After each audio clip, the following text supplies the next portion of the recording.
Po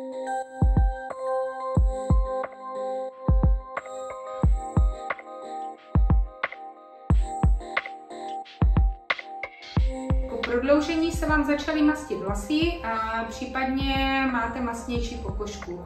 Pokud ten problém máte už z minulosti, tak je důležité zapátrat, co tam mohlo být špatně, a pokud se vám to po prodloužení zhoršilo, tak to může mít několik důvodů. O jiných metodách se bavit nebudu, protože tam tu návaznost nebo použití těch látek nebudu rozebírat. Tam je vždycky důležité už to potom komunikovat, pokud máte jinou metodu, ale u našich mikrospojů by se vám po aplikaci maštění nemělo rozhodně zhoršit. Spíše naopak by se ten stav ty pokožky a celkově těch vlasů mohl zlepšit. Často právě prodloužené vlasy mimo jiné mohou do sebe absorbovat ten přebytečný mas a může to sloužit.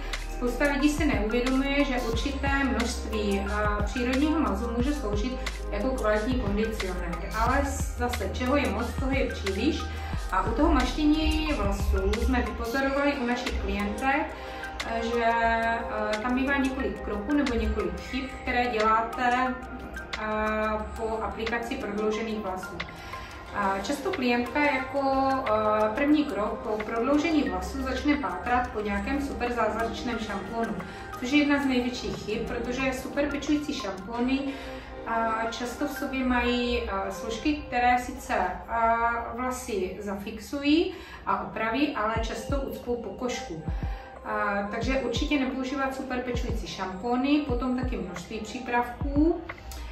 Doporučujeme všechny ty přípravky lehce ředit nebo správnou techniku mytí. Co je úplně špatně, když vezmete láhev šamponu a začnete si ji vymačkávat přímo na pokožku, protože často ty šampony jsou hodně koncentrované a ve chvíli, kdy toho šamponu tam dáte příliš, stane se vám z toho pěnící koule a často ten zbytkový šampon zůstane na pokožce a ta pokožka se tím maštění brání. A pokud v sobě má ten šampon ještě takový ty pečující nebo upravující složky, tak je na maštění nebo na problém opravdu zaděláno.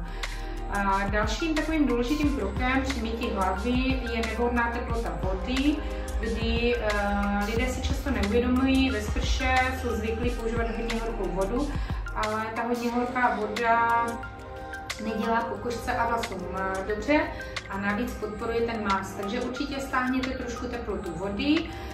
Dalším takovým důležitým krokem je nedávat různé přípravky regenerační přímo na pokožku. A na závěr je důležité z těch vlasů všechny tyto přípravky, ať už šampon nebo různé regenerační kondicionéry, masky, důkladně vymýt.